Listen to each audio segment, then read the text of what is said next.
Hello CC Farm, what's up and welcome back to this video. If you are looking forward to learning how to sew a professional welt pocket, I mean a standard one, the one that you have never seen before, indeed this is the video for you. So stay tuned as we move right into the video.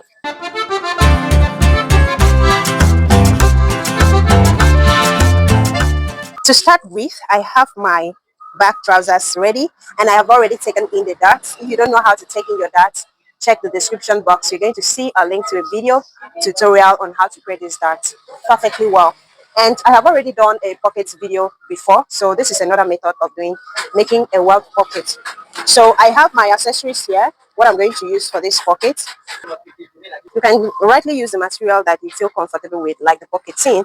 The reason why I'm using this particular one is I want it to reflect on the front lining that I use on this piece, so as to give it a professional look.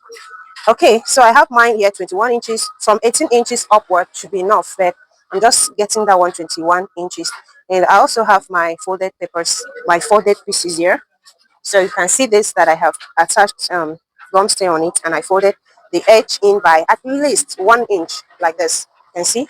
Then I also did that, two pieces for the two pockets, and this particular one, I just attached the gum stay on it, like that. So the length of each of these should be at least 7 inches or 7.5. Mine is 7.5, depending on what I want to achieve. Okay, so right in here, I have already taken in the task, as I said earlier. And I also pasted the gum stay where I want the pocket to fall. This is just to hold down the fabric and make it sturdy. So it should be around that 3.5 inches. You should cover that area from 3 inches to 4 inches. You should have your gum right there. Okay, I want to show you where the pocket is really going to appear. So from this upper part, I'm marking 3.5 inches here, and I'll also mark it here. Then from this side, I'm going to mark 2 inches. From here, 2 inches. Then I'll connect my markings like so. All right, so from this start point, I'm going to mark my pocket width 5.5 inches. If it is for a smaller person, you can mark 5 inches, but mine is 5.5 inches. So that is where my 5.5 inches is. Okay, so this is the area that the pocket will fall.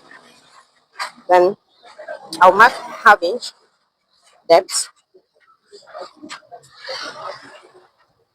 This is a single welt pocket. So if you want to make a double one, you can go ahead and check the video in the link that is there in the description box.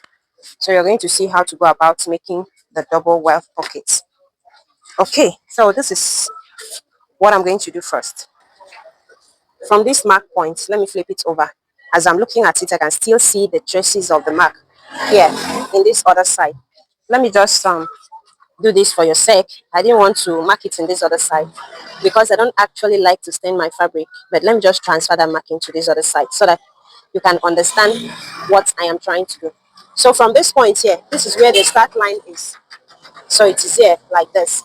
You can see this is where the start line is, and it is about 2 inches from here. So this is where it is. So this is where the upper line is, and this is where the 0.5 inch is. Then I'm marking like 1 inch downward, like this, and that's 1 inch downward. If you check from here to here is about 5.5. So this is where my 5.5 will fall. So 5.5 divided into 2 is what I'm going to mark here. So this is where the center point is. Now pay attention. I want you to get it in a very neat and professional way so that you'll not be found wanting when you're making your own. So now you can see how I'm matching up this. See the down part here. I'm now matching it up with the center. I have already folded this into two like this, and then I will match it up with the center like this. When I'm done matching it up, you can see that I have my 5.5 starting from here to here. So I'm going to run my stitch by half of an inch from here, half inch here to this place to the 5.5. So this is where my stitches will be, half of an inch away from the edge. When I'm done running the stitch, I'm going to show you what it looks like. So guys, afterwards, this is what I have. You can see the stitches from here to here is 5.5 inches. So afterward, I'm going to push this up like this, and see this piece. I'll place it on the fabric, making sure that this aligns with this other one. So I'll push it in like this. If you like, you can insert a pin if you're not too sure, and make sure that this lies this way as you're going to stitch on this other side. So this is what I'm going to do. I'll turn it over like this, and you see this is where the stitching starts and this is where it ends. So I'm definitely going to stitch by half of an inch here like this, and I'll back tack. I'll start here, stitch, and then I'll end it here, then I'll back tack. When I'm done, I'll show you what to do next. So at this point, I am done stitching, and this is what I have. You can see I push this up and I stitched it here. You can see. Then after stitching, what I'm going to do now is I'm going to open it up like this, and then I will open up this center point. So let me just flip it over to this other side.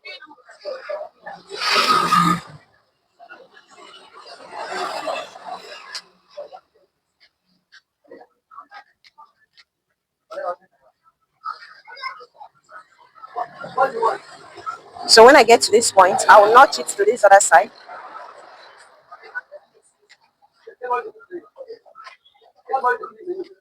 So if you don't really understand, do well to check on my video in the description box. You'll really get other ways, other other explanation to what I have done before. So after opening it up like this, I'm going to push in this other side now.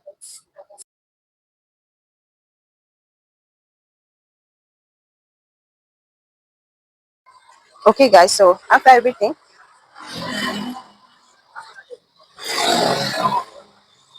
this is what it looks like. You can see how this place is very clean and beautiful. Everything is just balanced.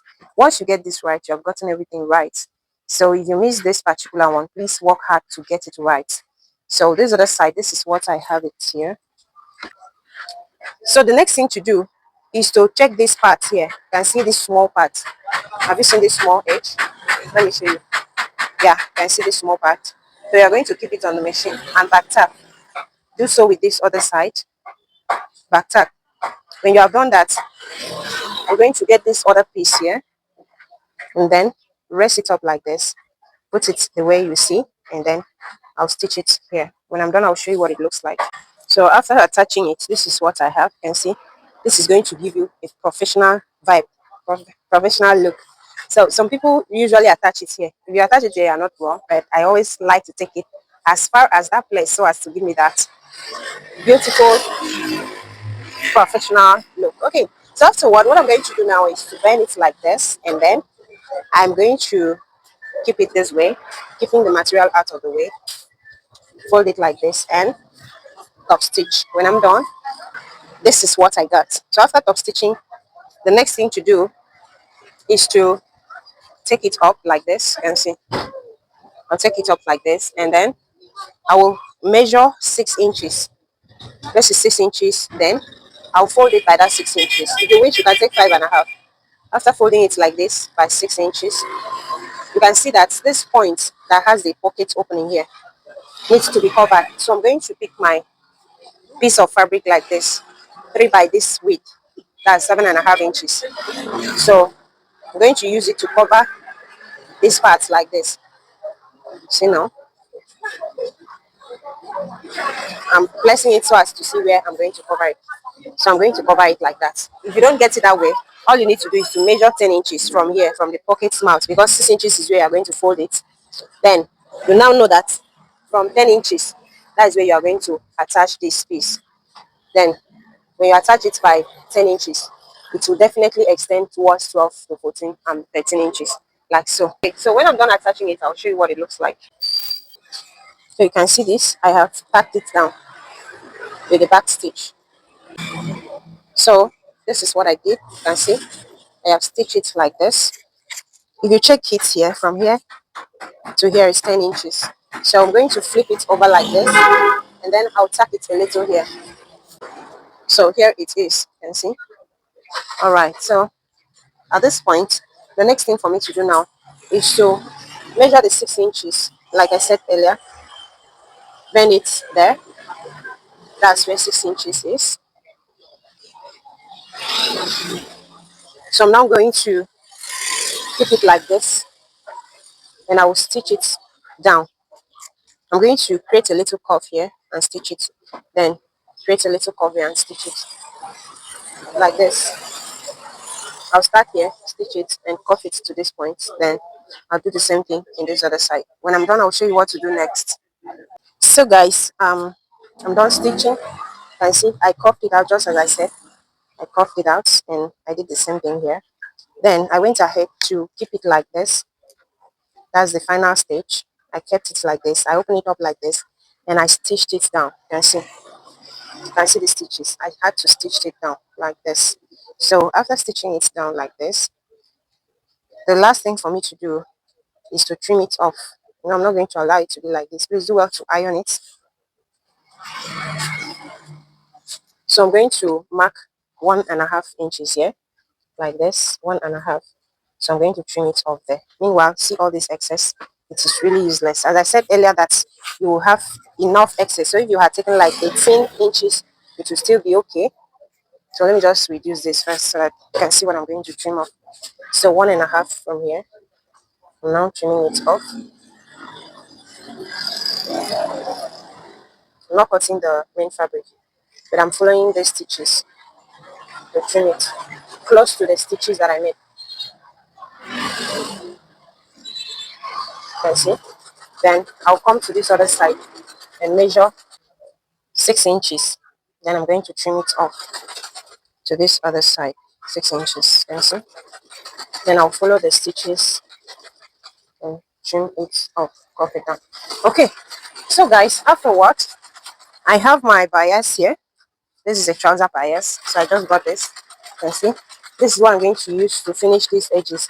So I'm going to keep this pocket like this. Starting from this upper part, I will fold it like this over and stitch it. I'll do that until I complete the whole pocket.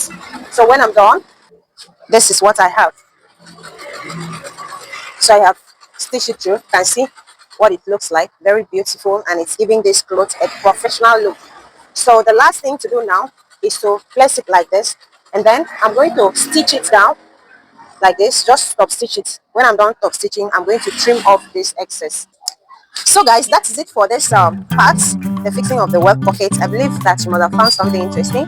Was this video helpful? So if it was helpful, do well to hit on the like button and subscribe to this channel if you are not yet done so. I have other series on how to go about making these trousers. So coming up next is going to be how to fix the trousers zip. How to fix trousers zip. So do well to check on that video, and how to sew the whole trouser is going to feature still in this channel. So I have a lot of package for you guys. Do well to continue to support me. Your comment is very, very important. Very, very important, and I really value it. So do well to give it to me. So guys, thank you. Now for me, it's bye bye. See you in my next video.